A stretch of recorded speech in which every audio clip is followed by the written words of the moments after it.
Good evening all. तो हम लोग कल का वीडियो में हम लोग देखे थे कि डब्ल्यूबीसी का जो टाइप्स है, neutrophil, eosinophil, basophil, lymphocyte, monocyte, जो 5 टाइप का सेल था, उसका हम लोग मॉर्फोलॉजी, कैरेक्टरिस्टिक्स एंड उसका नॉर्मल वैल्यू एंड फंक्शन, तो हम लोग कल ये वीडियो में कंप्लीट किए थे। तो अभी देखो, ये तुम्हारा जो स्लाइड है सामने, ये कि तुम्हारा माइक्रोस्कोपिक व्यू।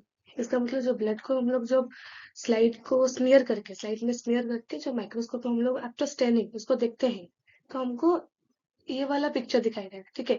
तो इसमें तुमको काउंट करना पड़ेगा या तुमको आइडेंटिफाई करना पड़ेगा कि इसके अंदर कौन सा सेल कितना अमाउंट का होता है। तो ये देखो, न्यूट्रोफिल जो कि तुम्हारा मल्टीलोब था, मोर देन 2। eosinophil में क्या था, एक साइटोप्लाज्म का कलर पिंक होगा क्योंकि वो एसिडिक डाई को स्टैंड करता है। फिर उसका बाइलोब, बाइलोब मतलब 2 लोब होता है, ठीक है। उसके बाद बेसोफिल था, ये तीनों तुम्हारा ग्रैनुलोसाइट के अंदर में था। तो बेसोफिल में क्या था ना, वो लोग साइड स्लाइटली लोबुलेटेड होता है, और जो उसके अंदर जो ग्रैन्यूल्स होता है वो बहुत ओवरलैपिंग के, मतलब बहुत ज्यादा ग्रैन्यूल डेंस ग्रैन्यूल्स हुआ था। और लिम्फोसाइट में क्या था, तुम्हारा लिम्फोसाइट मोनोसाइट एक ग्रैन्यूलोसाइट के अंदर आया था। और लिम्फोसाइट में कोई मतलब कोई भी ग्रैन्यूल्स नहीं होता है, और सेल्स के अंदर में क्या होता है, एक राउंड का न्यूक्लियस होता है। एंड मोनोसाइट में क्या है, तुम्हारा जो न्यूक्लियस होता है वो बीन शेप होता है और किडनी से। और सेल्स के अंदर कोई ग्रैन्यूल्स नहीं होता है क्योंकि वो एक ग्रैन्युलोसाइट अंदर का एग्जाम्पल है, ठीक है। तो ये जो हमारा स्लाइड है, मैं कुछ सेकंड के लिए पॉज कर रहा हूँ। आप लोग खुद आइडेंटिफाई करो कि जो माइक्रोस्कोपिक व्यू है इसके अंदर कौन सी सेल है, ठीक है।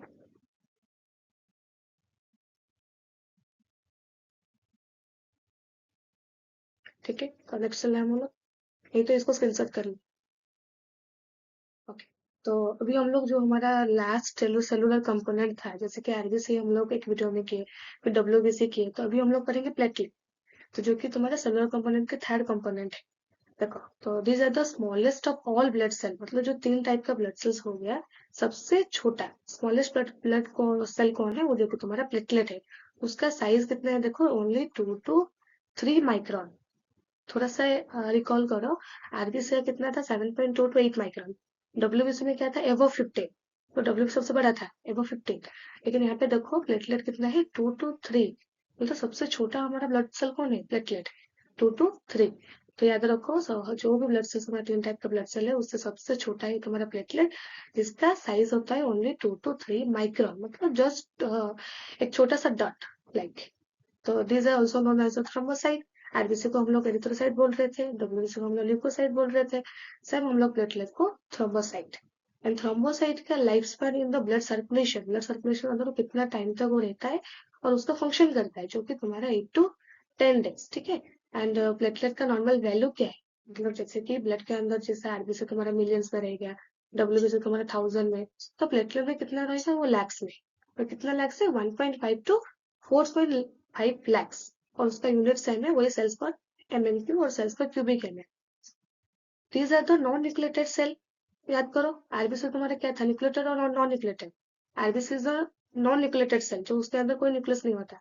और डब्ल्यूबीसी हम लोग जो पढ़े, डब्ल्यूबीसी हैविंग द न्यूक्लियस, इसलिए डब्ल्यूबीसी को हम लोग न्यूक्लिएटेड सेल बोले। लेकिन प्लेटलेट में न्यूक्लिएटेड सेल नहीं है क्योंकि उसके अंदर कोई न्यूक्लियस नहीं है, इसलिए हम लोग प्लेटलेट को क्या बोलेंगे, नॉन न्यूक्लिएटेड सेल, ठीक है। आरबीसी में तुम्हारा वही सेम, जो कि नॉन न्यूक्लिएटेड है। डब्ल्यूबीसी न्यूक्लिएटेड है, प्लेटलेट नॉन न्यूक्लिएटेड है। और उसके अंदर बहुत सारा फाइन ग्रैन्यूल्स होता है, छोटा छोटा ग्रैन्यूल्स प्रेजेंट होता है सेल्स के अंदर, along with another coagulation factor। Okay. तो आरबीसी का फंक्शन क्या था, वो जो तुम्हारा रेस्पिरेटरी गैसेस को ट्रांसपोर्टेशन करने में हेल्प कर रहा था। एंड डब्ल्यूबीसी का फंक्शन क्या था, वो हमारा बॉडी को प्रोटेक्ट करता है, जैसे कि वो एक इम्यून सिस्टम का पार्ट होता है, ठीक है। तो प्लेटलेट का क्या होता है, प्लेटलेट का मेन फंक्शन है, याद करो, याद रखो, जो कि ब्लड को क्लट करने के लिए हेल्प करता है। कौन से टाइम में, जैसे कि कोई टाइम में हमारा ब्लड वेसल जो कट हो जाता है, ब्लड वेसल, तो क्या होता है, बहुत सारे ब्लड आता है बाहर में, तो उसको हम लोग ब्लीडिंग बोलते हैं। तो तुम नोटिस किए होगे कि कुछ टाइम के बाद वो ब्लीडिंग अपने आप वो बंद हो जाता है, तो उसको हम लोग बोलते हैं कि ब्लड क्लॉट। इसका मतलब देखो, ये तुम्हारा ब्लड वेसल्स है, ठीक है। तो यहाँ पे कहीं कहीं पे क्या हुआ है, वो तुम्हारा कट हो गया, तो क्या होगा, ये जो ब्लड जो ये इस डायरेक्शन में वो फ्लो होता है ना, तो ब्लड क्या होगा, बाहर चला आएगा, और उसको हम लोग बोलते हैं ब्लीडिंग, ठीक है। उसको हम लोग क्या बोलते हैं, ब्लीडिंग बोलते हैं। तो वो कुछ टाइम के बाद वो अपने आप क्या होता है, ब्लीडिंग स्टॉप हो जाता है। और कैसे स्टॉप होता है भाई, तो क्लॉटिंग। पहले ये जो एरिया दिख रहे हो ना, ये एरिया क्या होगा, सील होगा, ठीक है। जैसे कि फॉर एग्जाम्पल जो तुम्हारा जो भी कोई रास्ते या कोई बीच में टूट गया, तो क्या होगा, अंदर का चीज तो बाहर आ जाता है ना, तो उसको रोकने के लिए हम लोग क्या करते हैं, बीच में कुछ बैरियर हम लोग देते हैं। तो सेम चीज, जब ब्लड वेसल्स के अंदर जो कट होता है तो ब्लड बाहर से बाहर आता है, उसको हम लोग ब्लीडिंग बोलते हैं। कुछ टाइम के बाद क्या होता है, जो कट एरिया है वो एरिया क्या होता है, फिलअप हो जाता है। ठीक है, उसके बाद वो ब्लड क्लॉट हो जाता है, उसके बाद वो कोई भी ब्लीडिंग नहीं आता है, मतलब ब्लड नहीं आता है। तो ये जो ब्रीज या ये जो सील बनाता है, वो कौन करता है, वो प्लेटलेट करता है। ठीक है, तो प्लेटलेट का मेन फंक्शन है कि वो जो ब्लड को क्लट करने के लिए हेल्प करता है, और बस कौन से टाइम में, जब हमारा ब्लीडिंग होता है। और ब्लीडिंग कब होता है, तो ब्लड वेसल्स के अंदर में कोई कट हो जाता है तो ब्लड बाहर आ जाता है फ्रॉम द ब्लड वेसल। तो उसी टाइम वो जो कट सरफेस है उसको प्लेटलेट क्या करता है, उसको फिलअप करता है, उसको सील करता है। और प्लेटलेट अकेले नहीं कर सकते, उसके साथ तो जो हमारा थ्रेटिन क्लॉटिंग फैक्टर है ना बॉडी के अंदर, जो हमारा क्लॉट करने के लिए हेल्प करता है, तो वही अनदर क्लॉट कोagulation फैक्टर।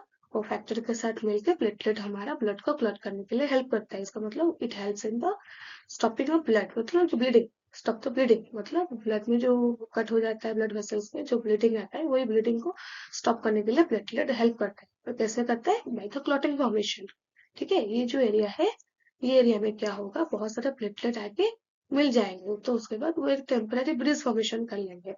उसके बाद जो क्लॉटिंग फैक्टर हमारा फिब्रिनोजन है वो आके उसको परमानेंटली ब्रिज का फॉर्मेशन होगा, फिर उसके बाद एक ड्रॉप भी ब्लड बाहर से ही आएगा। ठीक है, तो प्लेटलेट क्या है, सबसे छोटा सेल है जिसका साइज होता है तुम्हारा ओनली 2 to 3 माइक्रोन। उसके बाद उसका also known as a thrombocyte, and उसका लाइफ स्पैन कितना होता है, 8 to 10 दिन, and normal value 1.5 to 4.5 lakh cells पर cubic M and it is a non nucleated cell. And उसका फंक्शन है कि ब्लड को क्लॉट करने में हेल्प करता है। ठीक है, तो नेक्स्ट हम लोग चलते हैं, वो हमारा सेलुलर कंपोनेंट वो खत्म हो गया, कंप्लीट है। अभी हम लोग देखेंगे तुम्हारा जो नॉन सेलुलर पार्ट था, जो 55, याद है ना, तुम्हारा होल ब्लड को 2 टाइप में डिवाइड किया, एक है तुम्हारा सेलुलर और एक नॉन सेलुलर था। सेलुलर में तुम्हारा 45% था जो कि आरबीसी डब्ल्यूबीसी प्लेटलेट जो ब्लड सेल होता है। नॉन सेलुलर पार्ट में जो तुम्हारा 55 था, वो तुम्हारा क्या था, प्लाज्मा, क्योंकि प्लाज्मा के अंदर कोई सेल्स नहीं होता है। तो हम लोग वही सिर्फ पढ़ेंगे कि प्लाज्मा क्या है, उसके अंदर फिर कौन सी कंपोनेंट होता है, कितने परसेंटेज में होता है, और उसका फंक्शन। ठीक है, तो देखो, प्लाज्मा इज अ लिक्विड। ठीक है, प्लाज्मा क्या होता है, एक लिक्विड होता है। Straw colour part of the blood in which blood cells are the suspended, इसका मतलब उसके अंदर कोई ब्लड सेल्स नहीं होता, और उसका कलर क्या होता है, स्ट्रॉ कलर, मतलब पहले येलो कलर। और it makes up the about 55% of total blood volume. Total blood volume 100 होगा, तो उसके अंदर तुम्हारा नॉन सेलुलर पार्ट 55 होगा एंड सेलुलर तुम्हारा 45 होगा। ठीक है, तो प्लाज्मा एक लिक्विड होता है, उसका कलर क्या होता है, पेल येलो, जो कि तुम्हारा उसके अंदर कोई ब्लड सेल्स नहीं होता। कि कंपोनेंट ऑफ प्लाज्मा, इसका मतलब प्लाज्मा का कंपोजिशन क्या है, प्लाज्मा के अंदर क्या क्या कंपोनेंट होता है। पहला याद रखो, वाटर। ठीक है, प्लाज्मा के अंदर मेजर कंपोनेंट क्या है, वो वाटर, जो कि तुम्हारा 90 to 92%। मतलब मान लो कि प्लाज्मा तुम्हारा 100 है, 100 से 90 to 92% ओनली क्या है, वाटर है। तो मेजर कंपोनेंट वाटर ही है था, तो फिर बाकी तुम्हारा ओनली 8% बचा। तो वाटर 90 to 92%, उसका फंक्शन क्या है, कि वो जो ट्रांसपोर्टिंग सब्सटेंसेस में सॉल्वेंट हिसाब से वो काम करता है, act as a solvent for transporting substances. उसके बाद तुम्हारा कितना बचा, जैसे कि 8 to 10, तो वो जो परसेंटेज होता है उसके अंदर 6 to 8% होता है ओनली प्लाज्मा प्रोटीन। इसका मतलब पहला मेजर कंपोनेंट हो गया तुम्हारा वाटर, बाकी जो 8% रहेगा उसमें भी 6% तुम्हारा आएगा प्लाज्मा प्रोटीन। ये बहुत इंपॉर्टेंट क्वेश्चन है।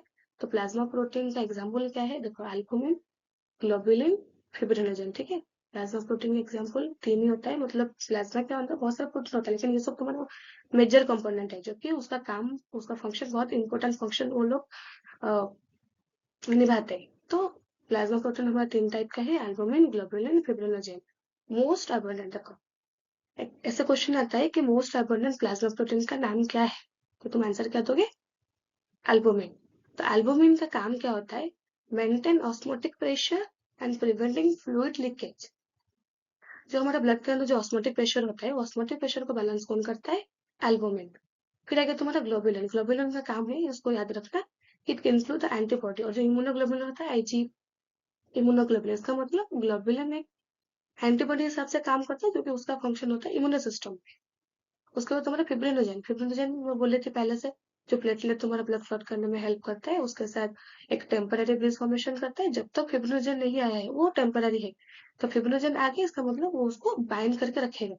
तो फिब्रिनोजन और तुम्हारा प्लेटलेट, जो कि उसका मेन रोल होता है इन द ब्लड क्लॉटिंग, ठीक है। तो एल्बुमिन का फंक्शन क्या हो गया, ऑस्मोटिक प्रेशर को बैलेंस करना। ग्लोबुलिन का काम हो गया, वो एक एंटीबॉडी हिसाब से काम करेगा। एंड फिब्रिलिन का काम है वो ब्लड को क्लॉट करने में हेल्प। ठीक है। तो तुम्हारा 92% वाटर है, वो डिपेंड करता है, वैरी करता है, कोई कोई बुक्स में कोई कोई 92, कोई 90, कोई 91 ऐसे लिखे, तो इसलिए मैं 92 लिखी थी। और प्लाज्मा प्रोटीन तुम्हारा जो कि 6 to 8% रहेगा, एल्बुमिन, ग्लोबुलिन, फिब्रिनोजन, तीनों का अलग अलग फंक्शन है। एंड तीनों से मोस्ट अबंडेंट कौन है, एल्बुमिन। एंड अदर सोल्यूट मतलब जो तुम्हारे 1 to 2% बच गया। ये 1 to 2% के अंदर बहुत सारी चीज होता है, लेकिन बहुत कम कम अमाउंट में होता है। जैसे कि तुम्हारे इलेक्ट्रोलाइट्स हो गया, न्यूट्रिएंट्स हो गया, वेस्ट प्रोडक्ट हो गया, डिजॉल्व गैसेस हो गया, हॉर्मोन्स एंड एंजाइम। ठीक है। ये जो इतना सारा कंपोनेंट दिख रहे हैं वो ओनली 1 to 2% रहता है, इसका मतलब बहुत सारी चीज है, लेकिन वो बहुत कम कम अमाउंट में होता है। तो इलेक्ट्रोलाइट्स क्या है तुमको पता है, जो सोडियम, पोटेशियम, कैल्शियम होता है, जो हमारा बॉडी में वाटर और फ्लूइड बैलेंस को रेगुलेट करते हैं। न्यूट्रिएंट्स जैसे कि तुम्हारा ग्लूकोज हो गया, विटामिन हो गया, अमीनो एसिड। तो ये जो सारे चीज है ना, उसको भी ब्लड उसको ट्रांसफर करके लेता है। उसके बाद वेस्ट प्रोडक्ट हो गया, urea, creatine and uric acid, bilirubin, ये सारे चीज किसके अंदर है, प्लाज्मा के अंदर। फिर तुम्हारा dissolve gases, oxygen and carbon dioxide, hormone and enzymes भी तुम्हारा ब्लड के अंदर जो सर्कुलेट होता है वो भी प्लाज्मा के अंदर रहता है। ठीक है। तो प्लाज्मा का कंपोजिशन क्या हो गया, 90 to 92% तुम्हारा वाटर, बाकी 6 to 8% plasma protein. Most major component तुम्हारा वाटर हो गया, वाटर के बाद तुम्हारा plasma protein most important component है। तो प्लाज्मा प्रोटीन तुम्हारा 3 टाइप का है, एल्बुमिन, ग्लोबुलिन, फिब्रिनोजेन। तो एल्बुमिन सबसे मोस्ट अबंडेंट है, ग्लोबुलिन तुम्हारा जो एंटीबॉडी सबसे काम करेगा, और फिब्रिनोजेन तो तुम्हारा ब्लड को क्लॉट करने में हेल्प करता है, जो कि प्लेटलेट का हेल्प लेगी। एंड अदर सॉल्यूट जो बच गए तुम्हारे 1 to 2%, उसके अंदर तुम्हारा electrolyte, nutrients, waste product, dissolve gases, hormone and enzymes. ठीक है। तो ये तुम्हारा हो गया तुम्हारा प्लाज्मा का कंपोनेंट। ठीक है। अभी देखो, ये तुम्हारा ब्लड सेल्स। ठीक है। तो ब्लड के अंदर हो गया तुम्हारा आरबीसी, डब्ल्यूबीसी, प्लेटलेट, प्लाज्मा। हम लोग 4 कंपोनेंट पढ़े, मतलब होल ब्लड के अंदर ये सब चारों चीज है। लेकिन कोई टेस्ट के लिए हमको कोई बोलेंगे कि तुम प्लाज्मा को सेपरेट करके, मेरे को सिर्फ प्लाज्मा चाहिए, तो उसको मैं कैसे सेपरेट करूँ, देखो। ये तुम्हारा जो वायल में हम लोग ब्लड लेंगे, ब्लड लेने के बाद उसको सेंट्रीफ्यूज करेंगे। ठीक है। मैं एक दिन तुमको सेंट्रीफ्यूगेशन क्या है मैं बता दूंगी। सेंट्रीफ्यूज एक मशीन है, जो कि तुम्हारे जैसे कि सेम ग्राइंडर। तो मतलब क्या होता है ना, एक स्पेसिफिक टाइम में, एक स्पेसिफिक स्पीड में, वो क्या होता है ना, स्पीड में रोटेशन होता है। ठीक है, रोटेशन होता है। तो एक हाई स्पीड रोटेशन के बाद क्या होता है, ब्लड के अंदर जो जो कंपोनेंट होता है वो सेपरेट हो जाता है बेस्ड ऑन द डेंसिटी। ठीक है। जैसे कि हम लोग नमक और चीनी का पानी लेंगे, उसको मिक्स करेंगे, उसके बाद क्या होता है, जो चीनी होता है वो नीचे नीचे आ जाता है, क्योंकि चीनी का जो तुम्हारा डेंसिटी होता है वो ज्यादा होता है पानी से या नमक से, इसलिए वो नीचे रहता है। सेम चीज ब्लड के अंदर जो 4 कंपोनेंट हो गया तुम्हारा, RBC, WBC, platelet and plasma. तो ब्लड सेल को, होल ब्लड, मतलब कोई सेपरेट नहीं हुआ है, होल ब्लड को हम लोग जब सेंट्रीफ्यूज करेंगे, वो एक हाई स्पीड में रोटेशन होने के बाद ये तुम्हारा सेपरेशन ऐसा हो जाएगा।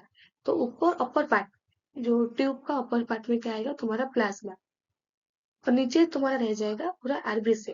ठीक है। तो आरबीसी देखो 45%, प्लाज्मा तुम्हारा 55% हो गया, और जो डब्ल्यूबीसी और प्लेटलेट है वो लेस देन 1। ठीक है। तो प्लाज्मा तुम्हारा देखो ऊपर, जो ऊपर में तुम्हारा yellow colour, pale yellow colour दिखाई दे रहा है, ये तुम्हारा है प्लाज्मा। नीचे जो है तुम्हारा आरबीसी, क्योंकि आरबीसी का डेंसिटी बहुत ज्यादा होता है, इसलिए आरबीसी नीचे रहेगा।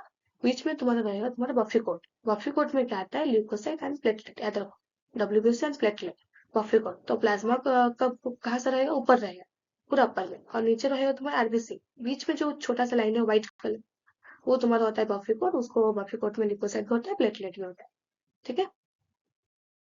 तो ये तुम्हारे overall function of the blood, जो कि हमारा जो इतना टाइप का सेलुलर नॉन सेलुलर पार्ट में हम लोग जो जितना भी पढ़े, ये तुम्हारा टोटल एक ओवरऑल फंक्शन लिखा हुआ है। जैसे कि देखो, पहला तुम्हारा आरबीसी का फंक्शन क्या था, ट्रांसपोर्ट ऑफ ऑक्सीजन, और oxygen from lungs to tissues. Same tissue से वो क्या होगा, मेटाबॉलिक वेस्ट लेकर फिर से आएगा ट्रांसपोर्ट करने के लिए, तो ये तुम्हारा फंक्शन हो गया आरबीसी का। उसके बाद क्या है, maintenance of normal acid base balance हो गया, तुम्हारा न्यूट्रिएंट्स को कैरी करके लेके जाना, वाटर बैलेंस को रेगुलेट करना, और बॉडी टेम्परेचर को रेगुलेट करना। ये सारी चीज किसका है, प्लाज्मा का, हम लोग अभी पढ़ के आए। तो तुम्हारा एसिड बेस बैलेंस हो गया, या फ्लूइड बैलेंस, वाटर बैलेंस, या टेम्परेचर। जो हमारा जो होम्योस्टैसिस प्रोसेस होता है, होम्योस्टैसिस प्रोसेस का मतलब क्या है, बॉडी के अंदर जो एनवायरमेंट में जो जो फंक्शन हो रहे हैं, तो वो जो होम्योस्टैसिस प्रोसेस है उसको हम लोग प्लाज्मा रेगुलेट करता है। ठीक है। तुम्हारा हार्मोन, विटामिन, न्यूट्रिएंट्स, इलेक्ट्रोलाइट जो उसको ट्रांसपोर्ट करते हैं वो भी तुम्हारा प्लाज्मा करते हैं। नेक्स्ट पॉइंट क्या था, डिफेंस अगेंस्ट इन्फेक्शन। ये किसका काम है, डब्ल्यूबीसी का। To stop the bleeding by clotting, bleeding stop करने का किसका काम है, प्लेटलेट का। तो ये तुम्हारा ओवरऑली फंक्शन ऑफ द ब्लड, जो कि ब्लड के अंदर तुम्हारा RBC, WBC, platelet and plasma, जो सेलुलर नॉन कंपोनेंट है, सारे का फंक्शन एक ही स्लाइड में लिखे। तो ये तुम्हारा ओवरऑली फंक्शन ऑफ द ब्लड। ठीक है, तो हमारा ब्लड एंड इसका पोजीशन खत्म हो गया। तो आपको अच्छा लग रहा है मेरा वीडियो तो प्लीज लाइक एंड सब्सक्राइब करो, एंड तुम्हारे दोस्त लोग को तुम शेयर करो। ठीक है, तो नेक्स्ट वीडियो के लिए तो मेरा यूट्यूब चैनल या व्हाट्सएप चैनल में लिंक रखो। Okay, thank you.